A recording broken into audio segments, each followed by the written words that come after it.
사람들은 누구나 오늘보다 더 나은 미래를 원합니다. Whoever they are, people want a better future than what they have now. 오늘 지금보다 더 나은 미래를 만들려면 But in order to make a future that is better than right now, 설계도를 바꿔야 됩니다. then you have to change the blueprint. 마음의 마인드를 바꿔야 된다. It means that you have to change the mind that is of the heart.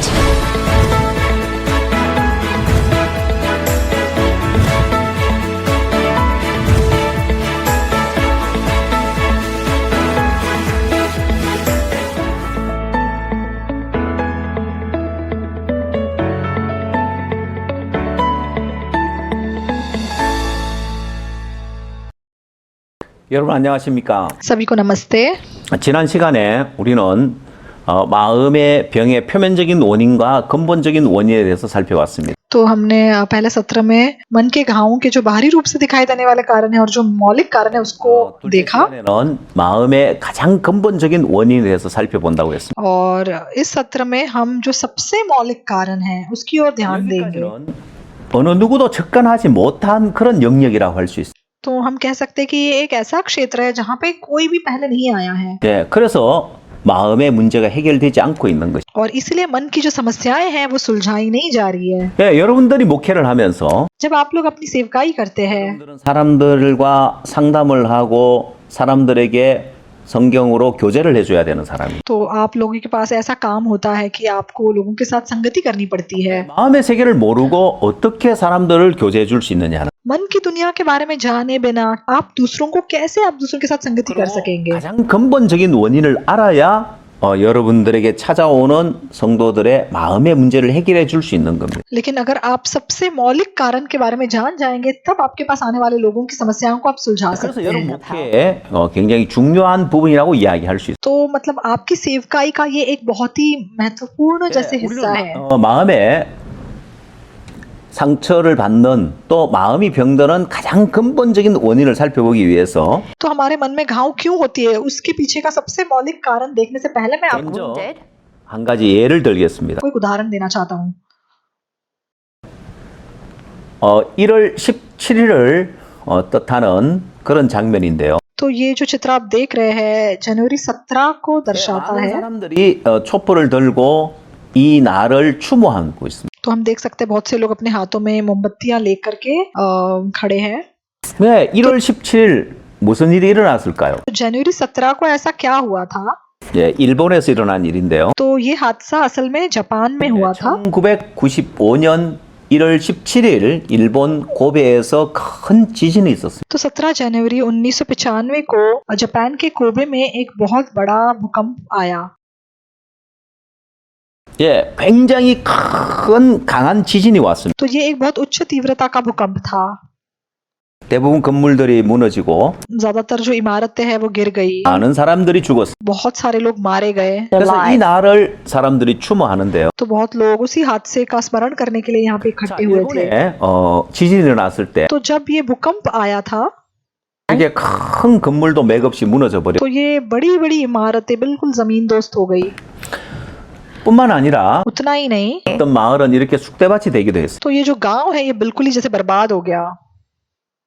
예, 일본은 지진이 자주 일어나는 나라인데요. तो जापान में अक्सर भूकंप आते हैं 예, 이렇게 고가 도로가 무너져서 마비되기도 하고 और कई बार ऐसे पुल जब गिर जाते हैं तो यातायात बिल्कुल रुक जाती है। 자, 그래서 일본은 이 다리를 건설할 때 아주 튼튼하게 건축을 하는데요. तो जापान जब अपने पुल बनाता है तो बहुत मजबूती से वो उनको बनाता है। 예, 특히 일본에는 신간센이라는 고속철도가 있습니다. तो जापान में बुलेट ट्रेन है।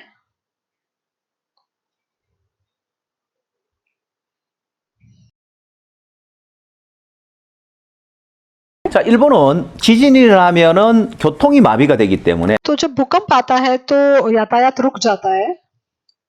이 고속철도를 만들 때 아주 특수한 설계를 했습니다. तो उन्होंने जब ये बुलेट ट्रेन बनाई बहुत खास तरीके से इसका डिजाइन बनाया।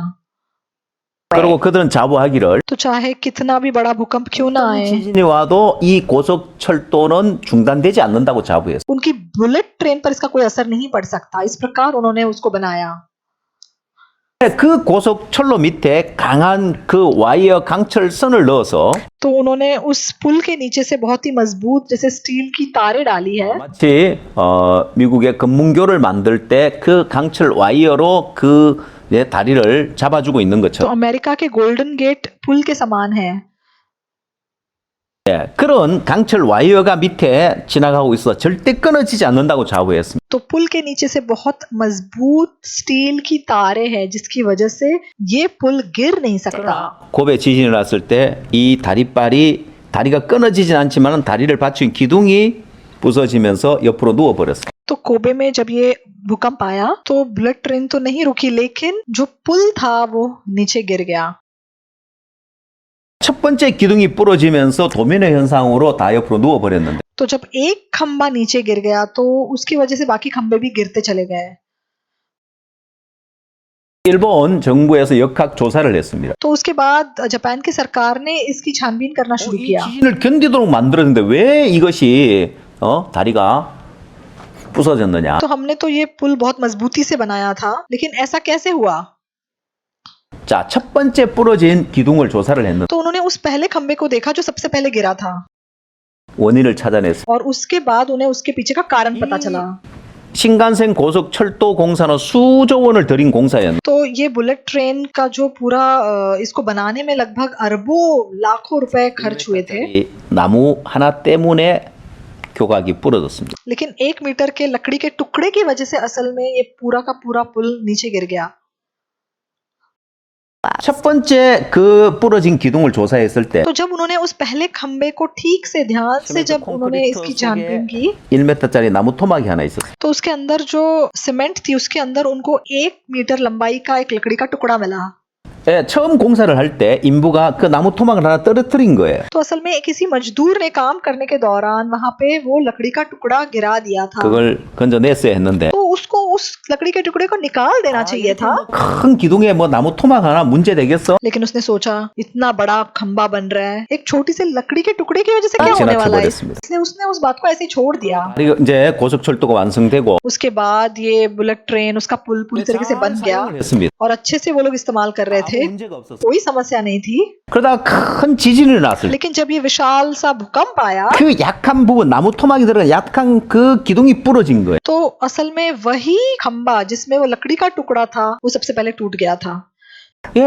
아주 작은 것 하나 때문에 तो इतनी छोटी सी बात की वजह से असल में 큰 문제가 일어난 거예요. इतनी बड़ी समस्या खड़ी हो गई 사람들의 마음에도 마찬가지입니다. तो मनुष्य का मन भी बिल्कुल ऐसा है 큰 문제 때문에 마음의 병이 생기는 것이 아니라 तो मन में जो बीमारी होती है वो किसी बड़ी समस्या की वजह से नहीं आती 아주 작은 것 하나 때문입니다. उल्टा वो किसी छोटी सी बात की वजह से शुरू होती है 그게 바로 이제 가장 근본적인 원인에 들어가서 찾을 수 있는 부분이. तो सबसे मौलिक कारण में हम यही बात देख सकते हैं 그래서 가장 근본적인 원인에 들어가면 तो अगर हम सबसे मौलिक कारण देखें 그 원인을 우리는 죄에서 발견할 수 있습니다. तो हम देख सकते हैं कि सबसे मौलिक कारण जो मन की बीमारी का है 네, वो है पाप 사람들의 마음에 있는 죄 때문에 तो लोगों के मन में जो पाप है उस वजह से 마음에 모든 문제가 발생하는 거예요. हर प्रकार की समस्याएं मन से उत्पन्न होती है 예, 이 죄 때문에 마음의 병이 생기더란 말이에요. और पाप की वजह से मन की बीमारी शुरू होती है 현대 의학에서 तो जो आधुनिक औषधि है 병의 원인을 찾아내는데 जब वो किसी बीमारी के पीछे का कारण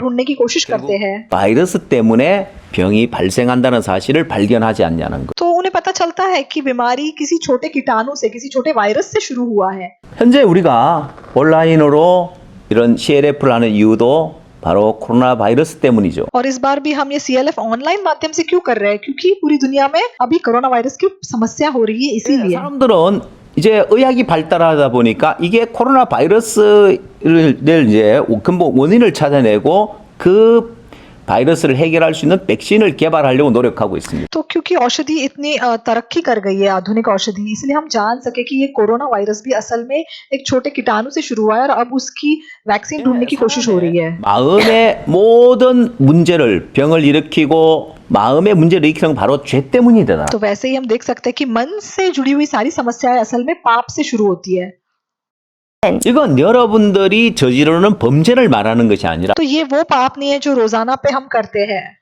근본 우리가 태어날 때부터 가지고 태어나는 이 죄 문제가 있다는 것입니다. तो असल में हम पाप के साथ पैदा हुए हैं।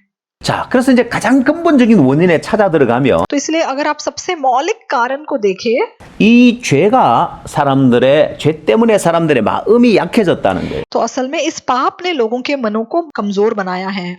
자, 마음이 약해지니까 और जब आपका मन कमजोर हो जाता है 어려움과 부담스러움을 만나게 되어서 자꾸 피하게 되어지는 तो जब आप मुश्किलों का बोझों का सामना करते हैं तो आप बहुत बार उससे बचने की कोशिश करते हैं। 부담을 피하다 보니까 사람들의 마음이 점점 약해져 버린 거. तो जब मुश्किलों से बचने की कोशिश करते हैं तो लोगों का मन उसकी वजह से असल में और कमजोर हो जाता है। 보는 바와 같이 तो आप जैसे इस चित्र में देख सकते हैं 근본 원인이 죄라는 사실을 발견했을 때 जब आप जान जाते हैं कि सबसे मौलिक कारण असल में पाप है 아, 죄 때문에 사람들의 마음이 약해졌구나. तो पाप की वजह से लोगों के मन कमजोर हुए हैं। 자, 몸이 약한 사람은 तो जिनका शरीर कमजोर होता है 운동하는 걸 피하게 됩니다. तो असल में ऐसे लोग व्यायाम नहीं करना पसंद करते तो और किसी भी प्रकार का मेहनत वाला काम वो नहीं 죄가 करना 사람들의 मांगते हैं। 마음을 약하게 만드니까 तो क्योंकि पाप लोगों के मनों को कमजोर बनाता है 예, 그 약한 마음을 갖고 있기 때문에 자꾸 어려움을 피하고 부담을 피하는 마인드가 되는 거예요. और क्योंकि लोग ऐसा कमजोर मन रखते हैं इसलिए हमेशा ही मुश्किलों से बचने की कोशिश करते हैं। 예, 그래서 자꾸 어려움을 피하고 부담을 피하니까 마음이 점점 더 약해지는 거예요. और क्योंकि लगातार मुश्किलों से बचने की कोशिश करते हैं इसलिए उनका मन और कमजोर होता जाता है। 마음이 약할 대로 약해져 있기 때문에 और क्योंकि उनका मन इतना कमजोर होता है 쉽게 마음이 상하고 ऐसा मन आसानी से चोट खाता है, 마음이 상처를 받고 ऐसा मन आसानी से घाव पाता है 병드는 겁니다. और फिर ऐसा मन जो है बीमार हो जाता है। 마음의 문제를 해결하려면 तो इसलिए मन की समस्या को सुलझाने के लिए 가장 근본 원인인 죄를 해결해야 된다. तो हमें सबसे मौलिक जो कारण है पाप की समस्या को सुलझाना होगा। 자, 죄를 해결하게 되어지면 तो जब आप पाप को सुलझा दोगे 주님이 우리와 함께 하는데 तब से प्रभु आपके साथ साथ रहेगा 그래야 가장 강한 마음을 가질 수 있어요. और तब जो है आप सबसे मजबूत मन पा सकोगे। 여러분, 이 사진을 보면 तो अगर आप ये तस्वीर देखें 방탄 유리를 실험하고 있는 장면입니다. तो ये एक बुलेट प्रूफ ग्लास के साथ किया हुआ परीक्षण है। 저 유리 뒤에 방탄 유리를 생산하는 사장님이 앉아 계시고 तो कांच के पीछे जो मनुष्य बैठा हुआ है वो असल में उस कंपनी का सीईओ है जिसने कि ये बुलेट प्रूफ ग्लास बनाया है 직원이 앞에서 총을 쏘고 있습니다. और उसका कर्मचारी चाहे उस पे गोली चला रहा है 이렇게 총을 쏴도 उस बुलेट प्रूफ ग्लास ने उसकी 방탄 रक्षा की है 유리가 총알을 막아주는 거예요. ताकि वो गोली पार ना हो सके। 네, 여러분, 여기에 사용되는 유리가 특별한 유리가 아닙니다. तो ऐसा नहीं कि उस कांच में कोई खासियत है 유리가 총알을 막을 수 있는 건 한계가 있습니다. क्योंकि असल में कांच की भी अपनी कोई सीमा होती है। 유리가 총알을 막으면 점점 두꺼워져야 되는데 तो जरूर गोली को रोकने के लिए उस कांच को थोड़ा मोटा होना चाहिए लेकिन असल में 예, लोग 유리를 그렇게 두껍게 만들 수 없기 때문에 इतना मोटा कांच बना नहीं सकते। 예, 그래서 특수한 필름을 만들어서 तो उन्होंने क्या किया उन्होंने खास तरह की एक फिल्म बनाई 유리와 유리 사이에 특수한 방탄 필름이 들어감으로 총알을 막아주는 겁니다. और उस फिल्म को उन्होंने उस कांच के अंदर डाला। 네, 유리가 특별한 것이 아니라 तो वो कांच उस कांच में कोई खास बात नहीं 붙어 है 있는 필름이 특별한 거예요. लेकिन उस कांच के अंदर जो एक परत एक फिल्म डली हुई है असल में वो बहुत खास है। 여러분 스스로가 강해져야 되는 것이 아니라 वैसे आपको खुद से मजबूत होने की कोशिश करने की जरूरत नहीं 우리 है। 인간은 हम इंसान 약할 수밖에 없습니다. कमजोर हुए बिना नहीं रह सकते 주님이 함께 할 때 제일 강할 수 있습니다. और केवल तब जब प्रभु हमारे साथ होता है तब हम मजबूत हो सकते हैं शक्तिशाली हो सकते हैं। 방탄유리 영상을 하나 보고 또 시작을 하겠습니다. तो सबसे पहले मैं आपको इस बुलेट प्रूफ ग्लास का एक वीडियो दिखाऊंगा।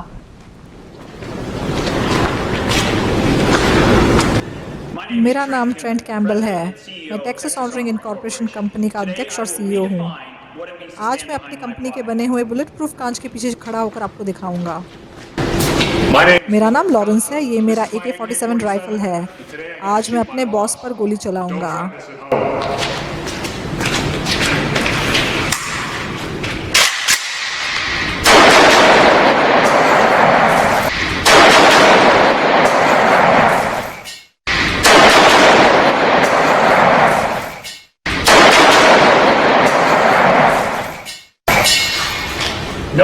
देखिए गोली पार नहीं हुई। जिंदगी बहुत बहुमूल्य है, उसकी रक्षा कीजिए। 예, 여러분 영상 잘 보셨습니까? तो आप लोगों ने वीडियो ठीक से देखा। 예. 자, 여러분 영상에서 보시는 바와 같이 तो जैसे आपने वीडियो में देखा 총알을 막아줄 수 있는 건 유리가 강해서가 아니라 방탄 필름이 들어있기 때문이라는 사실을 우리가 알 수 있습니다. तो वो जो गोली है वो किस वजह से रुकती है, उस कांच की वजह से नहीं लेकिन उस खास फिल्म की 우리 वजह से। 마음의 죄를 해결해야 주님 우리와 함께 할 수 있는데 वैसे ही जब हमारे पाप की समस्या सुलझाई जाएगी तब प्रभु हमारे साथ हो सकता है 강한 마음을 가질 수 있고 और तब जो है हम सबसे मजबूत मन रख सकते हैं 마음에 상처받지 않고 행복한 삶을 살 수 있어. और तब जो है हमारे मन में घाव नहीं होगी और हम एक खुशी से भरा हुआ जीवन जी सकेंगे। 약하게 만드는 죄가 뭐냐는 거. तो फिर वो कौन सा ऐसा पाप है जो हमारे मन को इतना कमजोर बनाता है? 그냥 우리가 일상생활 속에 저지른 범죄를 이야기하는 게 아닙니다. तो ये वो पाप नहीं है जो हम रोज अपने जीवन में करते हैं। 예, 병에 증상이 있고 병에 원인, 병균이 있는 것처럼 तो जिस प्रकार बीमारी होती है, बीमारी के लक्षण होते हैं, बीमारी के कोई कारण होते हैं। 코로나 바이러스에 걸리게 되어지면 तो उदाहरण के लिए जब आपको कोरोना वायरस होता है 처음에는 증상이 없다가 तो शुरुआत में तो उसके कोई लक्षण दिखाई नहीं देते, 지나면서 점점 증상이 나타나게 돼. लेकिन समय बीतने के बाद धीरे धीरे उसके लक्षण प्रकट होते हैं। 증상을 일으키는 바이러스가 있는 거죠. तो असल में वो वायरस है जिसकी वजह से वो लक्षण दिखाई दे 사람들이 रहे हैं। 범죄하게 만드는 근본 죄를 이야기하는 거예요. इसलिए मैं भी उसी पाप की बात कर रहा हूँ जो कि तुमसे पाप करवाता है। 자, 이 도표를 잘 보시고 तो आप इस चित्र को देखिए 본질을 정확하게 발견하시게 되길 바랍니다. और मैं आशा करता हूँ कि आप स्पष्ट तरीके से पाप क्या है ये जान पाओगे। 사람들의 마음을 약하게 만드는 죄가 뭔지를 तो ये कौन सा ऐसा पाप है जो लोगों के मन को इतना कमजोर बनाता है? 우리 속에 가지고 태어난 이 죄가 있고 तो एक ऐसा पाप है जिसमें हर मनुष्य पैदा हुआ है। 우리는 이 죄가 나타나면 추하고 더럽다는 걸 알기 때문에 이 죄를 가리고 포장하는 일을 합니다. तो हम जानते हैं पाप इतना गंदा है, भद्दा है, इसलिए हम उसको अपने विवेक से ढांपते हैं।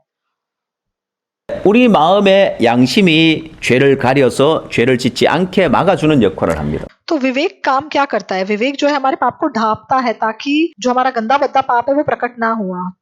예를 들어 뭐 좋은 물건이 있을 때 तो फिर अगर हम कोई अच्छी सी चीज देखें 사람이 아무도 없고 और अगर हम देखें कि कोई 보는 आसपास 사람도 아무도 없고 नहीं है हमें देखने वाला, 내가 저걸 가져가도 아무도 모른다 할지라도 और चाहे कोई हमें देख नहीं रहा है लेकिन फिर भी हम उस चीज को ऐसे नहीं उठाएंगे। 양심이 क्यों? क्योंकि 야 그거 나쁜 짓이야 हमारा विवेक हमसे कहता है 도둑질이잖아 ये तो चोरी कर रहा है, 남의 ये 것이잖아 तेरी चीज नहीं है, 치면 안 돼. तू उसे चोरी नहीं कर सकता। 양심이 죄를 짓지 못하도록 막아줍니다. तो विवेक जो है हमें पाप करने से रोकता है। 또한 교육도 그런 역할을 하기도 합니다. और फिर जो शिक्षा है वो भी कुछ ऐसा ही काम करती है। 강하게 현대인들이 죄를 짓지 못하게 막아주고 있는 건 법입니다. तो सबसे बड़ी ताकत जो लोगों को पाप करने से रोकती है वो है व्यवस्था। 만약 법 질서가 무너지고 तो मान लो किसी शहर में अगर कानून पूरी तरीके से ढह गया 폭동이 일어나면 और वहां पे दंगे शुरू हो गए戦争이 일어나면 तो फिर क्या होगा? 사람들은 가게 유리창을 깨고 들어 약탈을 하고 तो लोग दुकानों में जाएंगे, वहां से सामान चोरी 불을 करेंगे, 지르고 कहीं पे भी जाके आग लगा देंगे, 또 여자들 강간을 하고 औरतों पे बलात्कार करेंगे, 사람을 죽이기도 लोगों की हत्या करेंगे। 많은 범죄들이 일어납니다. तो हर प्रकार के अपराध लोग 법이 करेंगे, 있기 때문에 लेकिन क्योंकि व्यवस्था और कानून होता है 죄를 짓지 못하는 거죠. इसलिए मनुष्य आसानी से पाप नहीं कर पाता। 우리 속에 죄가 있기 때문에 탐욕이 일어나고 और क्योंकि मूल रूप से हमारे मन में पाप है इसलिए हमारे अंदर लालच का मन है। 결국 탐욕을 일으키는 이게 죄라는 것입니다. और लालच कहाँ से आ रहा है? असल में पाप से आ रहा है। 내가 탐욕을 품는 것이 아니라 तो ऐसा नहीं कि मेरे अंदर लालच है, 죄가 있기 때문에 이 탐욕이 나온다는 것이죠. तो क्योंकि मन में पाप है इसलिए पाप की वजह से लालच का मन भी आता है। 죄가 있기 때문에 다른 사람을 미워하는 미움이 나오고 और क्योंकि मन में पाप है इसलिए नफरत का मन भी आता है।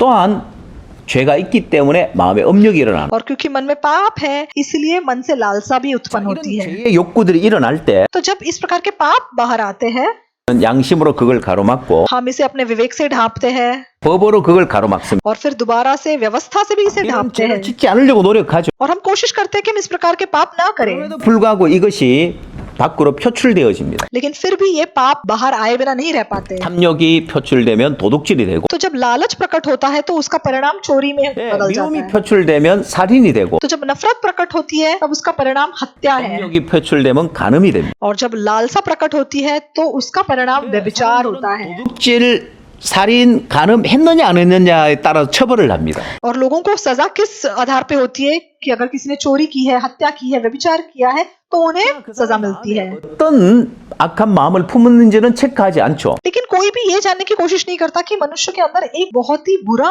मन है। 품었다고 미움을 품었다고 음욕을 품었다고 처벌하지는 않습니다. तो आपको इसलिए सजा नहीं मिली क्योंकि आपके अंदर लालच था, नफरत थी या फिर लालसा थी। 근데 신앙을 하는 것이 왜 어려우냐? तो फिर आत्मिक जीवन इतना कठिन क्यों है? बाइबल के अंदर, 성경에서는 बाइबल में लिखा 마음에 탐욕을 품지 말라고 했고 है कि तू लालच मत कर। 또한 여자를 보고 마음에 음욕을 품는 자마다 이미 간음했다고 이야기해요. और अगर तू किसी स्त्री को बुरी नजर से देखेगा तो तू पहले उसके साथ व्यभिचार कर चुका है। 예, 성경에서는 이 마음에 악한 생각을 품는 것까지도 지적을 하고 있어요. तो बाइबल जो है इस प्रकार के बुरे मन को रखने के प्रति हमें फटकारती है। 왜요? क्यों? 죄를 깨우쳐 주기 위한 거. क्योंकि हमें पाप का एहसास दिलाने के लिए। 예, 사람들은 행동하는 것이나 자신의 어떤 생각 정도는 알 수 있지만 तो लोग उनके कामों को देख के या उनकी सोच को देख के इसके बारे में जान सकते हैं, 마음의 죄를 깨닫지 못하고 있는 것이 대부분입니다. लेकिन ज्यादातर लोग जो मूल कारण है, जो पाप उनके मन में है, उसको पहचान नहीं पाते। 사람은 외모를 보거니와 나 여호와는 중심을 보느니라 했는데 तो मनुष्य तो बाहरी रूप देखता है, लेकिन परमेश्वर जो है हमारे मन के केंद्र को देखता 예, है। 하나님 우리 마음 중심을 보십니다. परमेश्वर केवल हमारे मन के केंद्र को देखता है। 중심의 죄를 보신단 말이에요. वो हमारे मन के केंद्र में जो पाप है उसे देखता है, 죄를 보고 और उस पाप को देखकर 하나님은 항상 악할 뿐이라고 이야기해요. परमेश्वर कहता है कि तू निरंतर बुरा ही है। 네, 여기서 하나 중요한 것은 तो यहाँ पे एक जरूरी बात क्या है?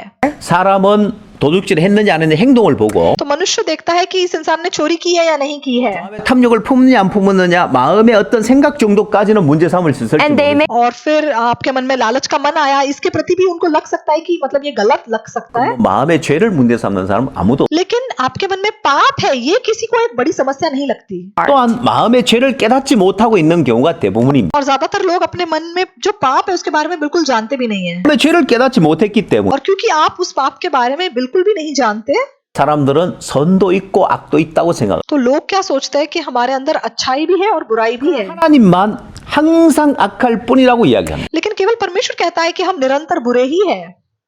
창세기 6장 5절에 उत्पत्ति 6:5 में 여호와께서 사람의 죄악이 세상에 관영함과 그 마음의 생각의 모든 계획이 항상 악할 뿐임을 보시고 했습니다. और यहोवा ने देखा कि मनुष्य की बुराई पृथ्वी पर बढ़ गई है और उसके मन के हर एक विचार में जो कुछ उत्पन्न होता है वो निरंतर बुरा ही है। 여러분 제가 CLF 모임에 가서도 말씀을 전해 보면 तो जब मैं CLF मीटिंग में जाके प्रचार करता हूँ 이 말씀을 펴서 तो मैं अक्सर ये वचन खोल के 창세기 6장 5절 말씀을 펴서 उत्पत्ति 6:5 다 같이 한번 읽어보라고. और मैं कहता हूँ चलो हम साथ साथ पढ़ते हैं, 목사님들만 모여 있는 और ये मान लो मतलब सारे पास्टरों की मीटिंग होती है। 질문합니다. तो मैं पास्टरों से पूछता हूँ 인간에게 선도 있고 악도 있습니까? 항상 악할 뿐입니까? तो मैं पूछता हूँ क्या मनुष्य में भलाई और बुराई दोनों है या मनुष्य केवल बुरा ही है? 때론 제가 마이크를 들고 객석에 가서 물어봅니다. तो कभी कभी मैं दर्शकों के बीच जाता हूँ माइक लेकर और उनको पूछता हूँ, 많은 목사님들이 이야기하기를 और बहुत से पास्टर्स कहते हैं 예, 선도 있고 악도 있죠. हाँ मनुष्य में भलाई और बुराई दोनों है। 제가 다시 묻습니다. मैं फिर से पूछता हूँ 성경에는 뭐라고 되어 있습니까? बाइबल क्या कहती है? 성경에는 항상 악할 뿐이라고 되어 있지 않습니까? क्या बाइबल ये नहीं कहती कि मनुष्य निरंतर बुरा ही है? 분명히 다 같이 성경을 읽었는데 हाँ हम सबने साथ साथ वो वचन पढ़ा था, 선도 있고 악도 있다고 하는. लेकिन आप कह रहे हो कि भलाई और बुराई दोनों ही है। 예, 다시 한번 읽어보겠습니다. तो ठीक है दोबारा पढ़ते हैं, 예, 그럼 목사님도 또 성경을 다시 한번 창세기 6장 5절 말씀 다시 다 같이 और सारे पास्टर मिलके उत्पत्ति 6:5 पढ़ते हैं। 다시 묻습니다. मैं फिर से सवाल पूछता हूँ 인간에게 선도 있고 악도 있습니까? 항상 악할 뿐입니까? क्या मनुष्य में भलाई और बुराई दोनों है या फिर मनुष्य केवल बुरा ही है? 자, 그럼 이제 양쪽에 갈등이 일어나요. तो तब से लोग थोड़ा सा झिझकना शुरू करते हैं। 항상 악할 뿐입니다. तो कुछ कहते हैं कि हाँ हम निरंतर बुरे ही है, 선도 있고 악도 있습니다. और कुछ कहते हैं नहीं हम भले और बुरे दोनों ही बातें हैं। 성경에는 뭐라고 되어 있습니까? लेकिन दोस्तों बाइबल क्या कह रही है? 네, 성경은 분명히 항상 악할 뿐이라고 이야기하고 있습니다. बाइबल स्पष्ट तरीके से कह रही है कि हम निरंतर बुरे ही है। 근데 왜 많은 목사들이 선도 있고 악도 있다고 하는? लेकिन क्यों इतने पास्टर कहते हैं कि हमारे अंदर भलाई और बुराई दोनों है?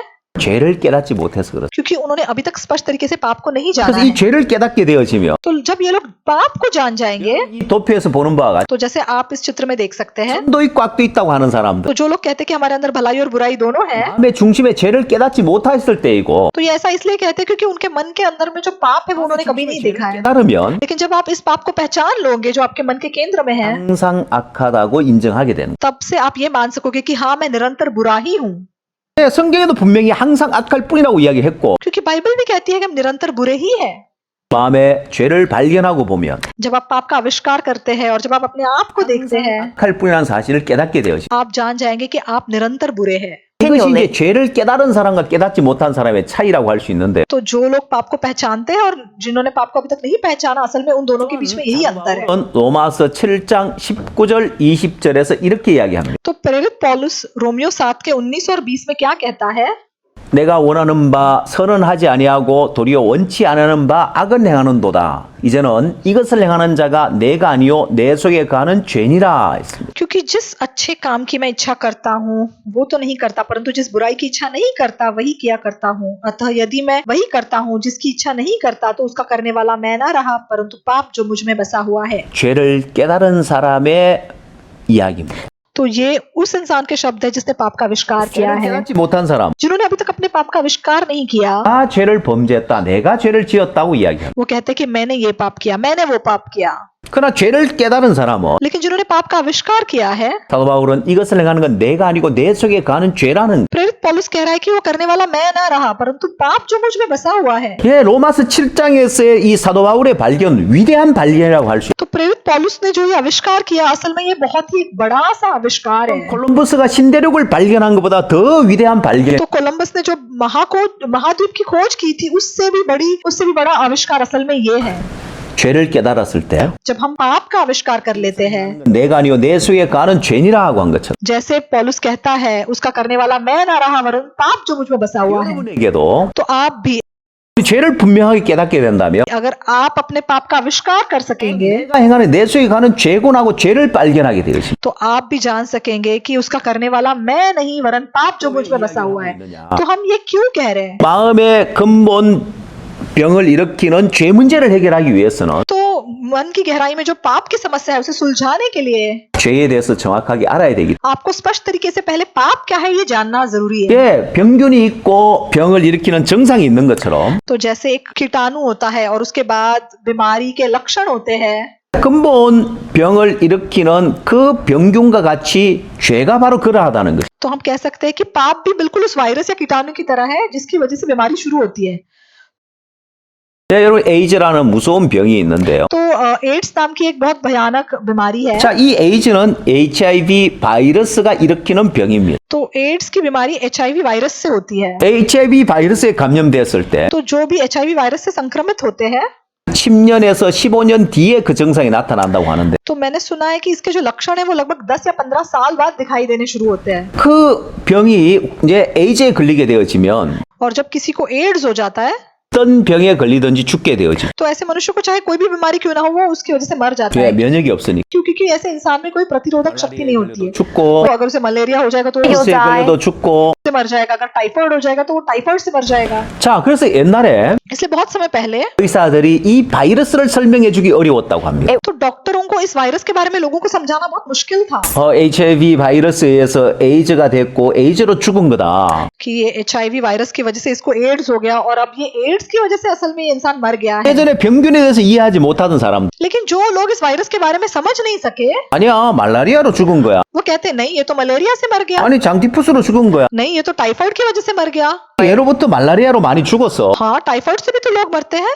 생각하게 생각하지 않았습니다. तो लोग इस प्रकार सोचते थे। 그래서 이 HIV 바이러스 보균자가 많아져 버린 거예요. और इसीलिए बहुत लोगों के अंदर ये HIV वायरस था। 지금은 그렇지 않죠. अभी तो परिस्थिति बिल्कुल अलग है। 바이러스에 정확하게 알고 있으니 अब बहुत से लोग इसके बारे में अच्छी तरह जान चुके हैं, 네, 마찬가지입니다. लेकिन इसी प्रकार 에 대해서 정확하게 알아야 돼. हमें पाप के बारे में स्पष्ट तरीके से जानना जरूरी है। 정확하게 깨달은 사람은 और जिस मनुष्य ने स्पष्ट तरीके से पाप का आविष्कार किया 첫 है, 번째 सबसे पहले 항상 악할 뿐이라는 사실을 인정하게 돼요. वो इस बात को मानेंगे कि हम निरंतर बुरे ही हैं। 또 두 번째, और दूसरी बात, 이것을 하는 건 내가 아니고 내 속에 가는 죄라는 사실을 깨닫게 되어지는 거예요. तो वो उस पाप को करने वाला मैं ना रहा वरन पाप जो मुझ में बसा हुआ है। 우리가 먼저 하나님과 우리 인간과의 관계를 살펴볼 필요가 있는데요. तो हमारे और परमेश्वर के बीच का जो रिश्ता है हमें उसे स्पष्ट तरीके से देखने की जरूरत है। 네 가지 단계로 구분을 할 겁니다. तो यहाँ पे हमारे और परमेश्वर के जो रिश्ते के हम 4 स्तर देख सकते हैं। 표를 보시면 तो आप इस चित्र को देखिए। सबसे 첫 번째 단계, पहला जो स्तर होता है, 우리 인간 사이에 자유롭게 교통하던 때가 있었습니다. तो एक ऐसा समय था जब परमेश्वर और मनुष्य के बीच अच्छे से बातचीत हो सकती थी। 아담과 하와가 범죄하기 전이죠. और ये तब था जब तक मनुष्य ने पाप नहीं किया था। 하나님과 자유롭게 교통할 수 있어요. तो जब तक पाप नहीं आया था मनुष्य और परमेश्वर के बीच कोई रुकावट नहीं थी। 자, 그다음 두 번째 단계, लेकिन अब ये दूसरा स्तर, 하나님과 우리 인간 사이에 죄가 들어왔습니다. मनुष्य और परमेश्वर के बीच में पाप आ गया। 그러니까 우리 인간 죄가 들어왔고, और जब पाप आ गया, 이 죄가 하나님과 우리 사이 교통하는 걸 가로막았어요. पाप की वजह से मनुष्य और परमेश्वर के बीच में बातचीत नहीं हो पाई। 자, 세 번째, अब तीसरा स्तर, 하나님이 예수 그리스도를 보내서 우리 죄 문제를 해결했지만 परमेश्वर ने यीशु को हमारे पापों की समस्या को सुलझाने के लिए भेजा, 사람들은 여전히 마음판에 죄를 가지고 있는 लेकिन फिर भी लोगों के हृदय रूपी पट्टियों में पाप 거예요. है। 죄인의 위치에 머물러 있고 इसलिए अभी भी वो एक पापी की दशा में ही रहते हैं। 하나님을 믿고 교회를 다닌다고 하지만 चाहे वो परमेश्वर पर विश्वास करते हैं, चाहे वो कहते हैं कि वो चर्च जाते हैं, 죄인의 위치에 머물러 있는 거예요. लेकिन फिर भी उनके मन की दशा पापी की है। 자, 그다음 네 번째 단계, और जो चौथा स्तर है, 하나님과 우리 사이에 이제 죄를 사함받고 의롭게 되어지는 관계인데, तो ये वो स्तर है जहाँ पाप सुलझाया जाता है और हम धर्मी बन जाते हैं। 먼저 우리가 세 번째 단계를 좀 더 자세히 살펴보면 लेकिन अगर हम तीसरे स्तर को ध्यान से देखें, 분명히 하나님 믿고 예수님을 믿는데 हाँ मैंने यीशु पे विश्वास किया, परमेश्वर पे विश्वास किया, 내 교회를 다니지만 마음에 아직 죄가 있는 사람은 종교인에 불과합니다. तो जो लोग चर्च जाते हैं लेकिन मन में अभी भी पाप रखते हैं वो सिर्फ धर्म का पालन करने वाले लोग हैं। 이 도표에 봐서 तो इस चित्र को देखिए, ये 두 번째 사람은 दूसरे स्तर पे जो इंसान है, 교회를 안 다니고 하나님을 모르는 사람입니다. ये चर्च नहीं जाता, ना तो ये परमेश्वर को जानता है, 마음에 죄를 가지고 살아가요. तो ऐसे लोग पाप को अपने मन में रखे हुए जीते 세 हैं। 번째 사람은 लेकिन जो तीसरे स्तर पे है, 교회도 다니고 하나님 믿고 예수를 믿는데 ये चर्च जाता है, परमेश्वर पे विश्वास करता है, यीशु पे विश्वास करता है, 위치에 있다는 게 문제죠. लेकिन समस्या ये है कि ये मनुष्य अभी भी एक पापी की दशा में है। 하나님 믿고 교회를 다니면서도 아직 마음에 죄인의 위치에 머물러 있느냐? तो फिर ऐसा क्यों है कि ये चर्च जाते हैं, परमेश्वर पे विश्वास करते हैं, लेकिन अभी भी पापी की दशा में है? 그건 정확하게 죄를 깨닫지 못했기 때문에 그렇고 क्योंकि इन्होंने अभी तक पाप का स्पष्ट तरीके से आविष्कार नहीं किया है 죄가 어디에 기록되어 있는지 정확하게 몰라서 그렇고 और वो स्पष्ट तरीके से नहीं जानते कि ये पाप कहाँ दर्ज है। 에레미야 선지자는 이야기하기를 भविष्यवक्ता यिर्मयाह हमें बताता है 유다의 죄는 금강석과 철필로 기록되되 그들의 마음판과 단불에 새겨졌다고 되어 있습니다. कि हमारे पाप जो है हीरे की नोक से हमारे हृदय रूपी पट्टियों पर और वेदी के सिंगों पर 두 번째 도표에 보면 लिखे गए हैं। 죄가 두 곳에 기록되어 있다고요. तो पाप 2 जगह पर लिखा गया है, 하나님 앞에 단불에 죄가 기록되어 있고 वेदी के सिंगों पर, 하나는 마음판에 죄가 기록되어 있고 और दूसरी जगह कौन सी है, हमारे हृदय रूपी पट्टियों पर। 하나님과 우리가 죄로 인하여 가로막혀 있었기 때문에 और क्योंकि परमेश्वर और हमारे बीच में पाप आ गया, 하나님은 이 죄 문제를 해결하기 위해서 예수 그리스도를 보내셨고 तो पाप की समस्या को सुलझाने के लिए परमेश्वर ने यीशु मसीह को भेजा 십자가에 죽으시면 이 죄를 씻었다는 것입니다. और यीशु मसीह के क्रूस पे चढ़ाए जाने के द्वारा हमारे पाप धुल गए। 아직 마음에 죄인이냐? लेकिन क्यों अभी भी हमारे मन में हम पापी हैं? 정확하게 죄를 깨닫지 못했고 क्योंकि आपने अभी तक स्पष्ट रूप से नहीं जाना कि पाप क्या है। 이제 और दूसरी बात, 판에 죄를 어떻게 씻는지 모르기 때문에 आप ये नहीं जानते कि हृदय रूपी पट्टियों पे लिखे हुए पापों को कैसे धोया जाता है। 성경에 तो अगर आप बाइबल को देखेंगे 마태복음 7장 21절에 보면 이런 사람에 대해서 잘 설명해 놓고 있습니다. तो बाइबल इस प्रकार के लोगों की बात करता है मत्ती 7 के 21 में, 천국에 다 들어갈 것이 아니요 다만 하늘에 계신 내 아버지의 뜻대로 행하는 자라야 들어가리라 했습니다. जो मुझसे हे प्रभु कहता है उनमें से हर एक स्वर्ग के राज्य में प्रवेश नहीं करेगा, परंतु वही जो मेरे स्वर्गीय पिता की इच्छा पर चलता है। 경고의 말씀입니다. तो ये चेतावनी के शब्द है। 나더러 죽여 주여 하는 자가 누구냐는 거예요. तो हे प्रभु कहने वाले लोग कौन है? 예수님 보고 죽여 주여 하는 자가 누굽니까? तो कौन यीशु को प्रभु कह के बुलाता है? 교회를 다니고 वो लोग जो चर्च जाते 을 हैं, 믿는다고 하는 사람이 वो लोग जो कहते हैं कि वो परमेश्वर में विश्वास करते हैं, 들어갈 것이 아니에요. लेकिन इसके द्वारा आप कभी भी स्वर्ग के राज्य में नहीं जा 예, सकते। 마태복음 7장에서는 मत्ती 7 में 경고하고 있는데 हमें चेतावनी दी गई है। 그날에 많은 사람들이 나더러 이르되 주여 주여 우리가 주의 이름으로 선지자 노릇하며 귀신을 쫓아내며 많은 권능을 행치 아니하이나이까라고 할 거라. उस दिन बहुत से लोग मुझसे कहेंगे हे प्रभु क्या हमने तेरे नाम से भविष्यवाणी नहीं की और तेरे नाम से दुष्ट आत्माओं को नहीं निकाला? 그러나 주님은 뭐라고 했습니까? लेकिन प्रभु क्या कहता है? 난 너희 도무지 알지 못하는 मैं तुमको कभी नहीं जानता, 내게서 떠나가라는. मेरे पास से चले जाओ। 예수님에게 떠나가라는 건 지옥 가라는 이야기. तो जब यीशु कह रहा है मेरे पास से चले जाओ, इसका मतलब यही हुआ कि तुम नरक में जाओ। 예수님은 너희들 신앙이 좀 부족하다고 하지 않았습니다. यीशु ने ये नहीं कहा कि तुम्हारी आत्मिक जीवन में कुछ कमियां हैं। 야, 너 회개를 더 많이 해야 된다고 하지 않아. यीशु ने ये नहीं कहा कि तुम्हें थोड़ा और पश्चाताप करना पड़ेगा। 도무지 알지 못한다. यीशु कहता है मैं तुमको नहीं 너희에게서 जानता, 떠나가라는 거. मुझसे दूर हो जाओ। 예수님에게 떠나가라는 것. तो यीशु से दूर हो जाने का मतलब है 지옥 가라는 거와 같은. नरक में चले जाना। 왜요? क्यों? 마음판에 죄가 있는 경우에. क्योंकि अगर आपके हृदय रूपी पट्टियों में पाप है, 죄인의 위치에 머물러 있다면 अगर आप अभी भी एक पापी की दशा में हो, 주님 앞에 설 때 तो जब आप परमेश्वर के सामने खड़े रहोगे, 도무지 알지 못하노라고 할 거라는 तो 거. प्रभु आपसे कहेगा मैं तुमको नहीं जानता। 미국의 코로나 바이러스가 심각한 그런 상황으로 치달아가고 있는데 तो ये कोरोना वायरस की परिस्थिति अमेरिका में बहुत ही गंभीर है। 미국뿐만 아니라 전 세계가 마찬가지. तो ना केवल अमेरिका, पूरी दुनिया भर में भी। 자, 이런 시대일수록 목회자들의 역할이 더 중요한 시대가 됐어. तो ऐसे समय पे जो क्रिश्चियन लीडर्स है, उनका जो काम है वो बहुत ही ज्यादा महत्वपूर्ण है, 많은 사람들이 코로나 바이러스를 죽어가고 있고 क्योंकि इतने लोग कोरोना वायरस की वजह से अभी मर रहे हैं। 본인도 언제 코로나 바이러스에 감염될지 모르기 यहाँ तक कि हम खुद नहीं जानते कि हमें कब ये वायरस हो जाए।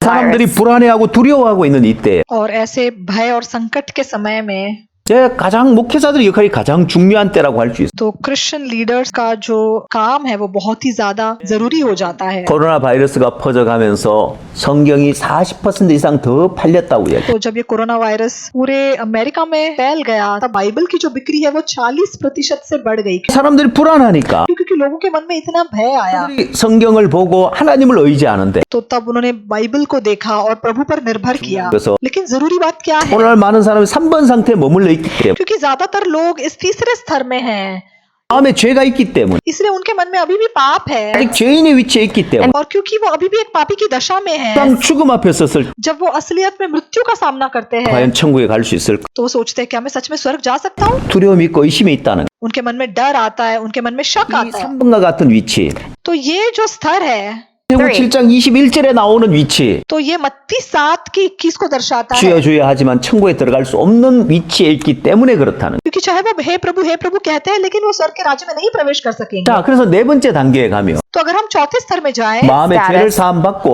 तो आपके मन से पाप धुल चुके हैं, 자유롭게 교통할 수 있는 의인이 되는 이 위치 तो यहाँ पे आजादी से आप और परमेश्वर के बीच वार्तालाप हो सकती है। CLF의 주 강사인 박욱수 목사님은 तो इस CLF के जो मुख्य वक्ता है पास्टर जेम्स ओएसपार, 우리 사이에 이렇게 자유롭게 교통할 수 있는 4번 상태 되는 이 진리를 전하고 있는 거. तो यही सुसमाचार का सत्य वो प्रचार करते आए हैं।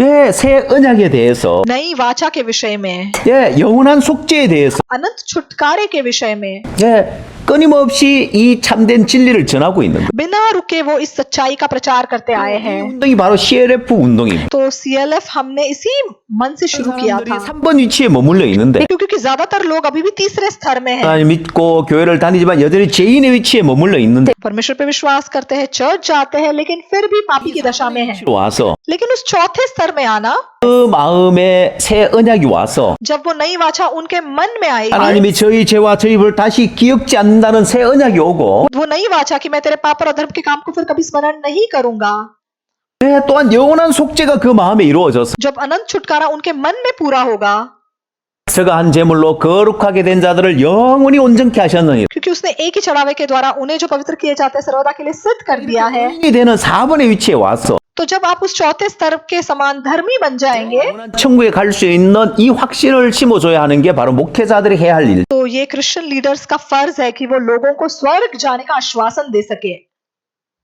예, 여러분 4번에 이 우리가 의인이 되는 길은 तो चौथे स्तर के समान हमें धर्मी बनने के लिए, 우리가 의롭게 살아서 의인 되는 게 아니라 तो ये इसलिए नहीं होता क्योंकि हम एक धर्मी जीवन जीते आए हैं, 하나님의 의를 받아들이는 लेकिन क्योंकि हमने परमेश्वर की ओर से वो सिद्ध धार्मिकता पाई है। 14절에 तो इब्रानियों 10 के 14 में, 한 제물로 거룩하게 된 자들을 영원히 온전케 하셨다고 했기 때문에 क्योंकि उसने एक ही चढ़ावे के द्वारा उन्हें जो पवित्र किए जाते हैं सर्वदा के लिए सिद्ध कर दिया है। 하나님의 의입니다. तो ये परमेश्वर की सिद्ध धार्मिकता है। 예, 예수 그리스도의 십자가의 죽음으로 말미암아 ये यीशु मसीह के क्रूस पर की मृत्यु की वजह से है। ना केवल उसने हमें पवित्र किया है, 영원히 온전케 했다고 해. उसने हमें अनंत काल के लिए सिद्ध बनाया है। 이건 하나님의 의입니다. और ये परमेश्वर की धार्मिकता 이 है। 하나님의 의는 और परमेश्वर की ये धार्मिकता 때로 깨어지지 않습니다. कभी नहीं टूट सकती। 그래서 우리가 의롭다고 할 수 있는 것. और इसीलिए हम कह सकते हैं कि हम धर्मी हैं। 또한 하나님은 우리에게 새 언약을 주셨어요. और परमेश्वर ने हमें नई वाचा दी है। 저희 죄와 저희 불로 내가 다시 기억지 아니하리라고 했어요. मैं उनके पाप और उनके अधर्म के कामों को फिर कभी स्मरण नहीं 예, करूंगा। 우리는 날마다 죄를 짓습니다. हम हर दिन पाप करते हैं, 그러나 주님은 뭐라고 이야기? लेकिन प्रभु क्या कह रहा है? 저희 죄와 저희 불을 내가 다시 기억지 아니하리라고 하죠. मैं उनके पापों को और उनके अधर्म के कामों को फिर कभी स्मरण नहीं करूंगा, वो कहता है। 짓지만 चाहे हम हर दिन पाप करें, 죄를 기억지 않는다고 하니 लेकिन प्रभु उनको स्मरण नहीं करता। 우리는 의롭다고 할 수 있는 거예요. और इसीलिए हम कह सकते हैं कि हम धर्मी हैं। 하나님의 의를 얻었을 때 और जब हम परमेश्वर की इस धार्मिकता को प्राप्त 우리 करते हैं, 인간은 가장 강할 수 있어요. तब जो है हम सबसे शक्तिशाली हो 다음에 सकते हैं। 하나님의 의는 क्योंकि परमेश्वर की ये धार्मिकता 마치 방탄 유리의 방탄 필름과 같아서 तो वो बिल्कुल उस बुलेट प्रूफ ग्लास के अंदर डली हुई फिल्म के समान है। 강하게 만들어주는 역할을. उसकी वजह से हमारा मन सबसे शक्तिशाली बनता है।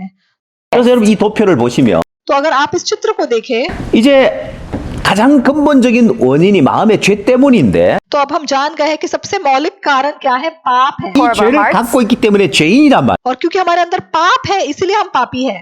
그래서 이 영혼의 변화가 와야 되는. तो इसलिए हमारे प्राण का जो है परिवर्तन होना पड़ेगा। 마인드의 변화보다 더 중요한 것이 तो मन के परिवर्तन से ज्यादा बड़ा 영혼의 변화가 와야 돼. प्राण का परिवर्तन है। 죄인에서 의인으로 영혼의 변화가 와야 돼. तो पापी से धर्मी में परिवर्तन होना पड़ेगा। 죄인이 죄를 삼받고 의인이 되었을 때 जब एक पापी के पाप धुल जाते हैं और जब वो धर्मी बन जाता है, 강할 수 있습니다. तब वो सबसे शक्तिशाली हो सकता है। 그래서 영혼의 변화가 오면 तो प्राण के अंदर जब इस प्रकार का परिवर्तन आता है और जब हम मन से धर्मी हो जाते हैं, 이제 마음이 강해지는 거예요. तब आपका मन मजबूत हो जाता है। 언제? कब? 주를 믿는 믿음을 배우면 배울수록 जब आप और ज्यादा परमेश्वर पे विश्वास के बारे में जान जाएंगे, 마음이 강해질 수 있고 तो धीरे धीरे आपका मन और सामर्थ्य पा सकेगा। 그렇게 강한 마음을 가지면 और जब आपके पास ये मजबूत मन आएगा, 주를 믿는 믿음을 가지 जब आप प्रभु में विश्वास करेंगे, 어떤 어려움도 넘을 수. तब चाहे कोई भी मुश्किल क्यों ना आए, आप उसे छलांग कर सकोगे। 자, 그래서 강한 마음이 만들어지는데 और मजबूत मन हम इस प्रकार पा सकते हैं। 도표를 보시면 तो अगर आप इस चित्र को देखें, 자, 그러면 여러분 우리가 믿는다는 것이 무슨 말이냐? विश्वास करने का मतलब क्या है? 예, 여러분 어렵지 않습니다. ये मुश्किल नहीं है। 믿는다는 것은 의지한다는 거죠. विश्वास करना मतलब निर्भर करना। 내가 예수님을 믿는다는 것은 मैं यीशु पे विश्वास करता हूँ, इसका मतलब है 예수님을 의지한다는 거. मैं यीशु पे निर्भर करता हूँ। 자, 그래서 믿는다는 것은 의지하는다는 것과 같은 것이. तो यीशु पे विश्वास करना मतलब यीशु पे निर्भर करना है। 그래서 무엇을 의지하는? तो हम किस पर निर्भर कर रहे हैं? 나를 의지하느냐, 주님을 의지하느냐. क्या मैं अपने आप पे निर्भर कर रहा हूँ या क्या मैं प्रभु पे निर्भर कर रहा हूँ? 생각을 믿을 것이냐, 주의 말씀을 믿을 것이냐. क्या मैं अपनी सोच पे विश्वास करूँ या क्या मैं परमेश्वर के वचनों पे विश्वास करूँ? 내 판단을 믿을 것이냐, 주님의 판단을 믿을 것이냐. क्या मैं अपने न्याय पे विश्वास करूँ या प्रभु के न्याय पर विश्वास करूँ? 여러분의 생각을 믿지 마십시오. अपनी सोच पे विश्वास मत कीजिए। 여러분의 판단을 믿지 마십시오. अपने न्याय पर विश्वास मत कीजिए। 생각과 여러분의 판단을 의지하지 마십시오. अपनी सोच या अपने न्याय पर निर्भर मत कीजिए, 거기에는 사단이 개입해서 क्योंकि शैतान ने इस प्रकार दखल दिया 여러분의 생각과 여러분의 판단이 오염돼 있다는. कि आपकी सोच और आपका न्याय जो है बिल्कुल दूषित हो चुका है। 예, 여러분 생각이 여러분 판단을 반드시 망하고 अगर आप अपनी सोच या अपने न्याय के पीछे जाओगे तो आप जरूर बर्बाद हो जाओगे। 따라가면 लेकिन अगर आप इस वचन के और वचन के न्याय के पीछे जाओगे, 어느 누구보다도 가장 복된 삶을 살 것이. तो आप एक बहुत ही आशीषित जीवन जी सकोगे। 하나님이 여호수아에게 परमेश्वर ने यहोशू से कहा, 마음을 강하게 하고 담대히 하라고 했습니다. हियाव बांधकर दृढ़ हो जा, भय ना 예, खा। 하나님이 여호수아에게 परमेश्वर ने यहोशू से कहा, 땅을 점령하기 전에 कनान की भूमि में प्रवेश करने से पहले 하나님이 여호수아에게 먼저 마음을 강하게 하고 담대히 하라고 했습니다. परमेश्वर ने यहोशू से कहा, हियाव बांध, भय ना खा। 마음을 강하게 합니까? तो हम कैसे दृढ़ हो सकते हैं? 하나님은 여호수아 1장 9절에서 यहोशू 1:9 में 마음을 강하게 하고 담대히 하라. परमेश्वर कहता है, हियाव बांधकर दृढ़ हो जा, 어디로 가든지 내 하나님 여호와 너와 함께 하느니라. क्योंकि जहाँ जहाँ तू जाएगा वहाँ वहाँ तेरा परमेश्वर यहोवा तेरे संग रहेगा। 어떻게 우리 마음을 강하게 합니까? हमारा मन कैसे मजबूत रह सकता है? 각오와 결심으로요? क्या हमारे खुद के दृढ़ निश्चय से रह सकता है? 실패하게 돼 있어. नहीं, अगर ऐसे करेंगे तो आप जरूर असफल हो जाओगे, 해야 되는 것이 아니라 क्योंकि हमारे खुद के दृढ़ निश्चय से कभी भी हमारा मन मजबूत नहीं हो सकता। 여호수아에게 하나님 마음을 강하게 하고 담대히 하라고 하면서 लेकिन जिस प्रकार परमेश्वर ने यहोशू से कहा कि तू हियाव बांधकर दृढ़ हो जा, 하나님 여호와께 너와 함께 하겠다는 것. और जैसे परमेश्वर ने कहा कि जहां जहां तू जाएगा वहां वहां तेरा परमेश्वर तेरे साथ 예, होगा, 방탄 필름처럼 बिल्कुल उस बुलेट प्रूफ शीशे के अंदर डले हुए उस फिल्म के समान। 유리가 됩니다. और क्योंकि उसके अंदर वो फिल्म डली है, इसीलिए वो जो बुलेट प्रूफ कांच है वो इतनी मजबूत है। 죄를 사함 받고 जब हमें पापों की क्षमा मिलती है, जब हम धर्मी बन जाते हैं, 주님 우리와 함께 할 수 있고 क्योंकि प्रभु हमारे साथ है 주님 우리와 함께 할 때 우리는 가장 강할 수 있습니다. और प्रभु हमारे साथ जब होता है तब हमारा मन सबसे मजबूत होता है। 또한 마태복음 28장 20절에서 내가 세상 끝날까지 너희와 항상 함께 있으리라. मत्ती 28 के 20 में प्रभु ने हमसे कहा है कि मैं सदा तेरे संग हूँ, इस जगत के अंत तक भी मैं तेरे संग हूँ। 거듭나게 되어지면 जब हम पापों की क्षमा पाते हैं, जब हम नया जन्म पा लेते हैं,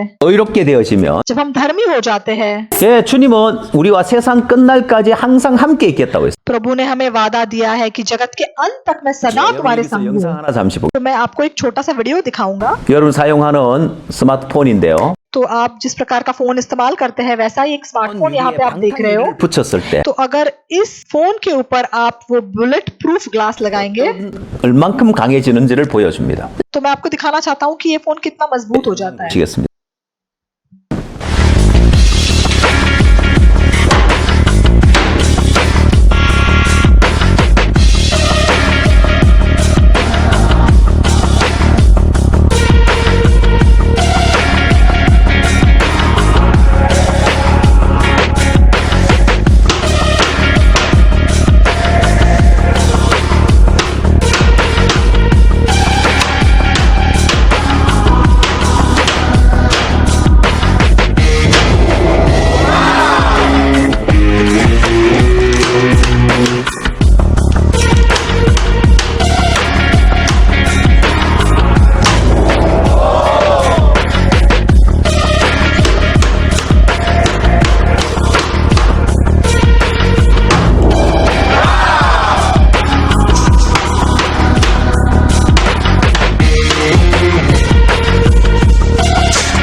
예, 여러분 영상 잘 보셨습니까? क्या आपने वीडियो को ठीक से देखा? 예. 평범한 그런 스마트폰이지만 तो ये एक साधारण सा स्मार्टफोन था। 쉽게 깨어질 수 있지만 액정이 तो इसका जो शीशा होता है वो आसानी से टूट सकता है, 붙였을 लेकिन जब आप उसके ऊपर वो बुलेट प्रूफ जैसे फिल्म लगा देते हो तब से वो मजबूत हो जाता है। 때 여러분의 마음도 마찬가지. हमारा मन भी बिल्कुल वैसा है। 여러분 마음에 죄를 사함 받고 पापों की क्षमा पाने के बाद 의롭게 되었을 때 जब आप धर्मी बन जाते हैं 가장 강할 수 있어요. तब जो है आपका मन सबसे ज्यादा मजबूत हो सकता है। 목회를 하면서 तो आप जब अपनी सेवकाई करेंगे 상처를 받아서 오는 사람, तो आपके पास ऐसे लोग आएंगे जिनके पास मन के घाव 마음이 हैं, 병들어 오는 사람, ऐसे लोग आएंगे जिनके पास मन की बीमारी है, 뭘 해주겠어요? तो उनके लिए आप क्या करोगे? 뭐 여러분 그냥 마음에 위로를 해주고 말 거. क्या आप उनको ऐसे ही बस सांत्वना दोगे? 하나님 의지하라고 할 겁니까? स्पष्ट तरीके से हाँ परमेश्वर पे भरोसा करो, क्या इस प्रकार की बातें बोलेंगे? 에 대해서 이야기를 해주고 आपको उन्हें मन की दुनिया के बारे में स्पष्ट तरीके से बताना होगा। 그런 근본 죄 문제를 해결해 줄 수 있어요. और जो सबसे मौलिक कारण है, जो पाप की समस्या है, उसे सुलझाना होगा। CLF 프로그램을 통해서 여러분이 복된 시간들을 갖게 되길 तो मैं आशा करता हूँ कि CLF के बाकी कार्यक्रमों का भी आप मजा ले सकेंगे। 오늘 강의는 여기서 마치겠습니다. तो आज का सत्र मैं यहीं खत्म करूंगा। धन्यवाद।